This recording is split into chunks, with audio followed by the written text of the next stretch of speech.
¡Feliz Año Nuevo! Sean bienvenidos un día más al canal. En esta ocasión se trata del primer video del 2023. Mi nombre es Laura Oliva y en esta ocasión vamos a estar conversando sobre las 10 mejores lecturas del 2022.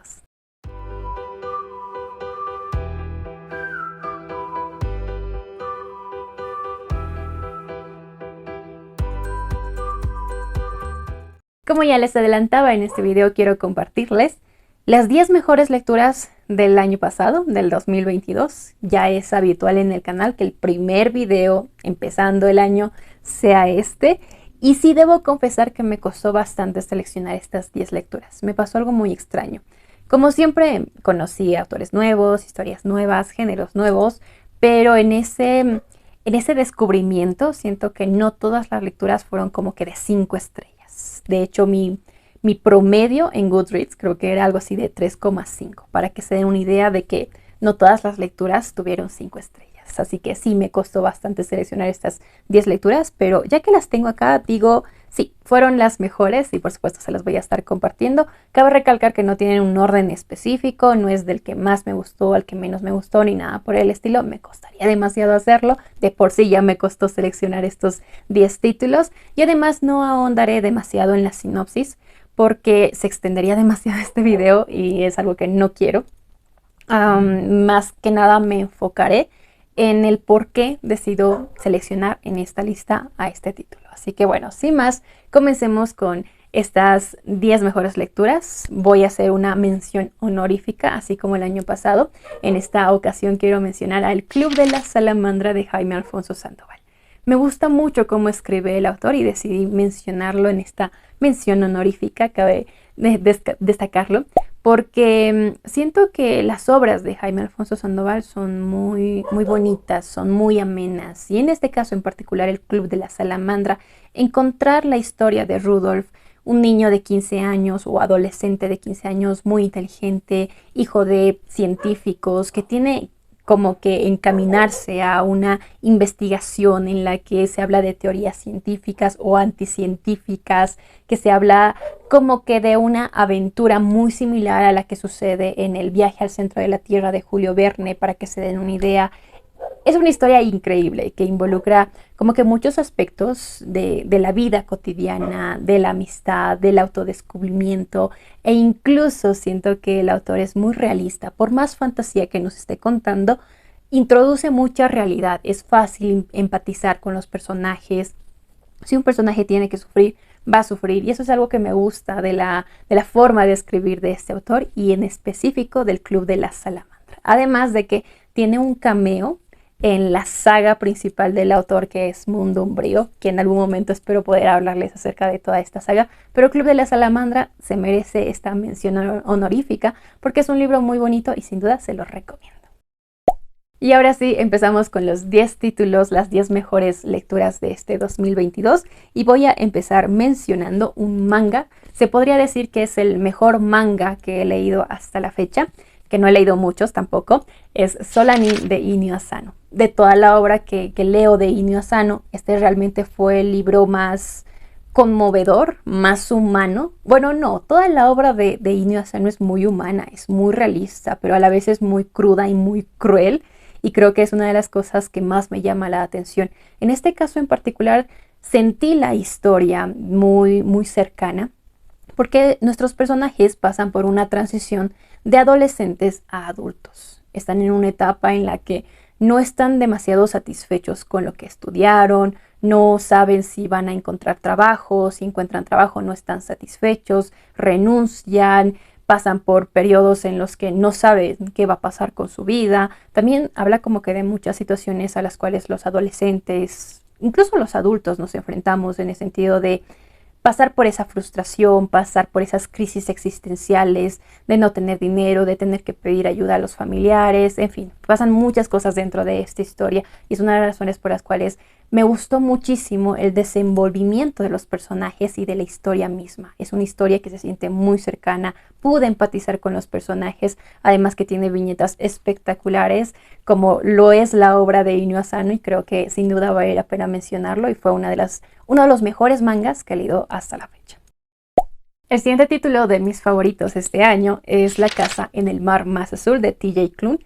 Se los había adelantado, es una historia preciosa porque conocer y acompañar a la historia de Linus Baker en un mundo muy parecido al nuestro, con reglas específicas en las que se espera que los seres humanos, que las personas en este mundo cumplan esas reglas, como que muy estrictas, e incluso se podría decir que Linus es un personaje perfecto, un ser humano perfecto dentro de este mundo, si no fuera porque es demasiado gordo. Pero bueno, en fin, más allá de todo ello, creo que es un desarrollo de historia que se siente muy cercano también, en el sentido de que acá lo más importante es ese autodescubrimiento y el poder sentirnos cómodos con las personas que nos rodean. Linus, cuando empieza a desenvolverse dentro de, tal vez fuera de esa comodidad, fuera de esa zona de confort, conoce a estos niños que son niños especiales, niños que tienen como que características no solamente físicas diferentes, sino como que poderes y ese tipo de cosas.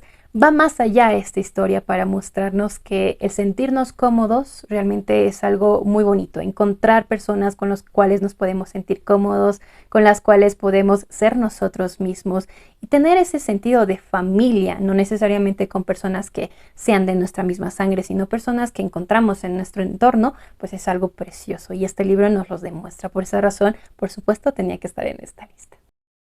El siguiente libro, no tenía que faltar, es Kitchen de Banana Yoshimoto. Este libro me sorprendió muchísimo.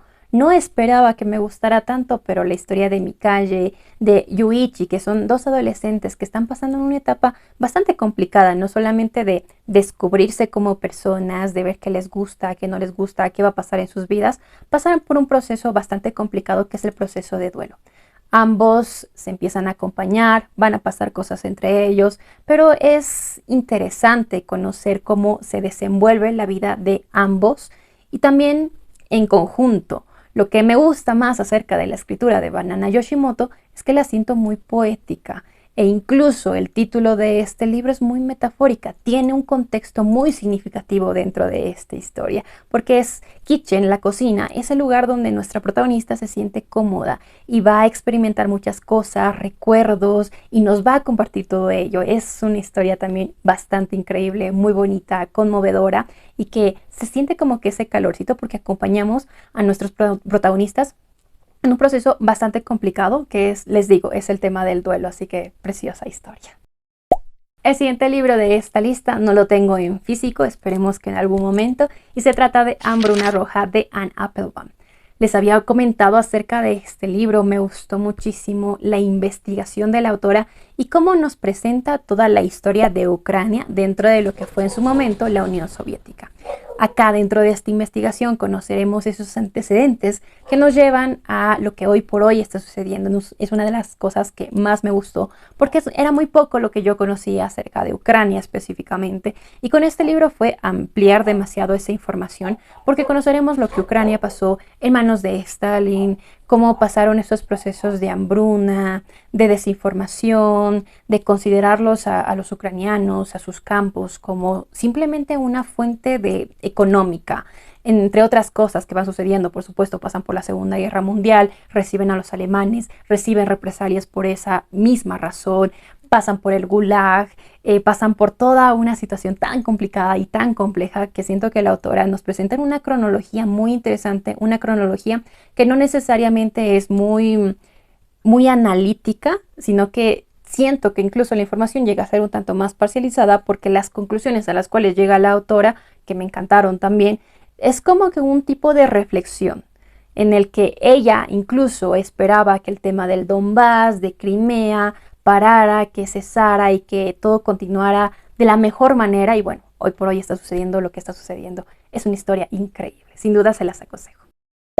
Por supuesto, la autora de este libro no puede faltar en esta lista y estoy hablando de Svetlana Alexievich. Este año terminé de leer toda la saga de Voces de Utopía con el fin de lomos soviéticos. Acá la autora nos presenta con una recopilación de testimonios de personas que pasaron por la desintegración de la Unión Soviética. Cada una de ellas recuerda como que momentos específicos, la Segunda Guerra Mundial, la guerra de Afganistán, el Gulag, entre otros episodios que por supuesto narran lo que era el día a día de estas personas. Este es el pensamiento de una generación, o mejor dicho, de generaciones enteras soviéticas que pasaron por cosas muy fuertes, e incluso la desintegración de la Unión Soviética significó parte de la pérdida de su pensamiento, de la pérdida de su identidad, lo cual llega a ser, si nos ponemos a analizar, bastante triste, pero en general es una lectura increíble. Conocer cada uno de estos testimonios, el trabajo de la autora no deja de sorprenderme, y con este libro lo compruebo.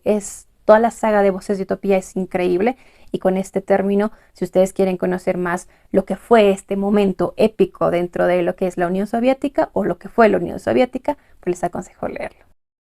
El siguiente título de esta lista es Los hornos de Hitler, de Olga Lengel. Es un título muy fuerte, considero, porque acá nos encontramos con una biografía en la que la autora nos comparte su experiencia dentro de los campos de concentración. Y es una experiencia muy triste, en el sentido de que ella misma nos indica cómo se siente responsable de la pérdida de toda su familia, ya que ella fue tal vez la que incitó a su familia a ir a una fila específica, pensando que esta fila no iban a hacer trabajos forzados, no iba a pasar nada con esta fila, cuando esta fila fueron enviados a los crematorios y a las cámaras de gas, siendo ella la única sobreviviente. Cargar con esa culpa considero que es algo muy fuerte, y la autora nos va a ir compartiendo que al final ese fue su objetivo de vida, fue la razón por la cual decidió seguir viviendo y pasar por tantas cosas. No solamente nos va a compartir lo que ella pasó, sino de las cosas que fue testigo. Al estar ella vinculada con el sector de la salud, era enfermera, nos va a contar cosas muy fuertes, como los médicos, las enfermeras tenían que decidir en algunos casos quién vivía, quién moría, mujeres que llegaban embarazadas, que daban a luz a sus hijos, tenían que decidir si esos niños iban a vivir o no. Y era como que exponerlos a tantas cosas, e incluso crímenes que ellos no querían cometer, pero que los obligaban a hacer. Yo creo que es un testimonio muy valioso el que nos comparte la autora, y sin duda vale la pena conocerlo, porque es conocer tantos escenarios que sucedían dentro de los campos de concentración y experimentar como que es el lado más cruel de la humanidad. Así que es una historia, una lectura, mejor dicho, increíble. Otro libro que es increíble y que tiene que estar en esta lista es Persepolis, de Marjane Satrapi. También se trata de una autobiografía en la que la autora nos comparte su experiencia en lo que fue la imposición del velo en Irán, en su país. En este caso es muy interesante ver cómo fue esa transición, cómo las personas salían a las calles a protestar, pero había represalias. Llegado el momento, se sucede la guerra con Irak, y todas estas imposiciones simplemente tuvieron que ser aceptadas. Acá vamos a ver esa transición de niña adolescente a adulta de la autora, y considero que es espectacular esta historia para mostrarnos lo que fue vivir estas imposiciones, lo que fue incluso tener que salir de tu propio país por todo lo que estaba sucediendo, vivir en un país extranjero sin el cobijo familiar y pasar por cosas que tal vez no esperabas, llegando nuevamente a tu país sintiendo un poquito de esa vergüenza. Pero bueno, en fin, es una historia también increíble de supervivencia, de resiliencia por parte de la autora, y acompañado de todas esas viñetas, que siento que es un trabajo increíble, pues sin duda vale la pena leerlo. El siguiente libro que no puede faltar en esta lista tampoco es Fantasmas Asesinos, de Wilmer Urelo Zárate. Este libro me sorprendió muchísimo. Lo que nos cuenta es bastante tétrico, porque es el secuestro, violación y asesinato de un niño sucedido acá en la ciudad de La Paz, porque está basado en hechos reales.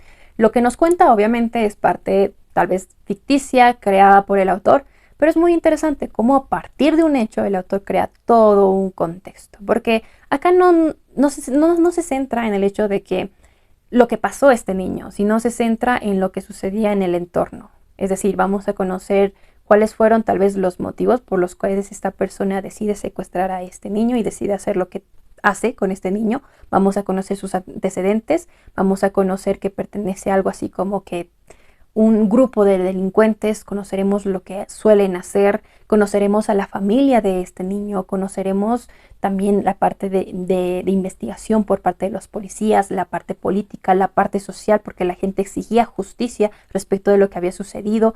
En fin, es como que todo un contexto que nos crea el autor y acá aparecen muchísimos personajes, muchísimas líneas narrativas que no solamente están contadas como que así porque sí, porque acá tenemos líneas narrativas que están contadas en primera persona, en segunda persona, en tercera persona. Lo que es increíble es reconstruir ese rompecabezas, saber de quién están hablando, qué línea de tiempo sigue a cuál. Y es una lectura, creo yo, muy compleja y es una de las cosas que más me gustó porque no podía parar de leer, porque sentía que si paraba de leer, muchas de las situaciones, de las características, de lo que estaba sucediendo se me iban a pasar y yo necesitaba seguir la línea de todas las cosas que iban pasando, de todos los personajes, de todas las situaciones, de todos los ámbitos que van sucediendo en esta historia. Y considero que es increíble, es un thriller muy interesante, que sí, está basado en hechos reales, que sí, lo que nos cuenta es muy tétrico, pero está tan bien construido que sin duda da ganas de no parar de leer, así que tenía que mencionarlo. La siguiente lectura también la disfruté demasiado. De hecho, se los había comentado, y estoy hablando de Drácula de Bram Stoker. La forma en la que está contado este libro, a partir de esas cartas, de esos diarios, hace que esta historia se sienta como que muy cercana, como si te la estuvieran contando a ti exclusivamente. Además de la ambientación, de la estructura de los personajes, de la narrativa que nos presenta el autor, llega a ser una historia increíble en la que acompañamos a estos personajes a descubrir quién es Drácula, quién es esta criatura que se está diseminando por toda Inglaterra. Esta historia lo tiene todo: drama, ciencia, superstición, ese miedo a lo desconocido, esas ganas de descubrir qué es lo que está sucediendo, el hecho de que las personas se muevan por poder, saber que Drácula se mueve por poder, no por amor. Al final de este libro incluso se siente como si fuera una historia, pudieras cuestionarte si es real o no. Las leyendas considero que se crean de esa forma. Cuando una historia únicamente ocurre a un grupo de personas y esta historia se cuenta y se cuenta y se cuenta, pues se crea la leyenda. Algo así se siente Drácula, o al menos yo lo sentía. Es un clásico increíble, no sé por qué había tardado tanto en leerlo. Hasta la fecha pudiera decir que se convierte en uno de mis clásicos favoritos, si no es que el clásico favorito. Así que si ustedes conocen a Drácula a partir de las adaptaciones, que considero que ninguna supera a la verdadera historia, pues es momento de conocerla, porque sin duda les aconsejo hacerlo. Y el último libro de esta lista que les comparto como parte de mis favoritos es Hierba de Keum-Soo Henry Kim. Esta es una novela gráfica en la que la autora nos cuenta la historia de Lyeok-sun, una mujer que fue esclavizada de forma sexual por el imperio japonés. De hecho, es toda una situación que sucede dentro del periodo de la Segunda Guerra Sino-Japonesa, de la ocupación japonesa dentro de muchos países asiáticos y la Segunda Guerra Mundial. Acá vamos a tener una historia, creo yo, muy representativa de lo que muchas mujeres pasaron en manos del imperio japonés. Es muy triste pensar que esto sucedió, e incluso como a la fecha muchos niegan la existencia de estos crímenes. Les digo, la visibilidad que la autora logra dar a esta historia es fascinante y yo pensaba que era una situación poco conocida. Por lo visto no lo es tanto, porque cuando yo les hablé acerca de este libro, muchos de ustedes me dieron títulos adicionales, películas que hablan sobre este tema, y les digo, yo creo que la visibilidad que logra dar la autora con esta historia es increíble y sin duda vale la pena conocerlo, porque es una historia de sobrevivencia, es una historia de resiliencia ante un hecho muy, muy, muy triste, que es la esclavitud, y pensar que este tipo de cosas pues a la fecha siguen existiendo. Así que una gran lectura, bastante triste, pero sin duda vale la pena conocerla. Y bueno, hasta acá el video de hoy. Esas fueron mis 10 mejores lecturas del 2022. Les digo, me costó mucho seleccionarlas, pero ya que les fui hablando acerca de cada uno de estos títulos, considero que fueron buenas selecciones. Espero que las puedan tomar como recomendaciones. De todas formas, si ustedes conocen alguno de estos títulos, me encantaría saber sus comentarios. Por supuesto, seguramente tuvieron lecturas adicionales. ¿Cuáles fueron para ustedes sus mejores lecturas? Me encantaría conocerlos, así me voy anotando sus recomendaciones de igual forma. Por mi parte me despido, agradecerles que me acompañen un miércoles más, una semana más en este primer video del 2023. Les deseo todo lo mejor en este año y los invito a acompañarme a lo largo del mismo porque van a tener video cada miércoles, o al menos ese es mi objetivo, y por supuesto es mi forma de contribución para ese apoyo tan bonito que ustedes me brindan. Así que nada, gracias por acompañarme, espero que este video les haya gustado, que tengan un muy bonito día y que tengan muy buenas lecturas. Chao.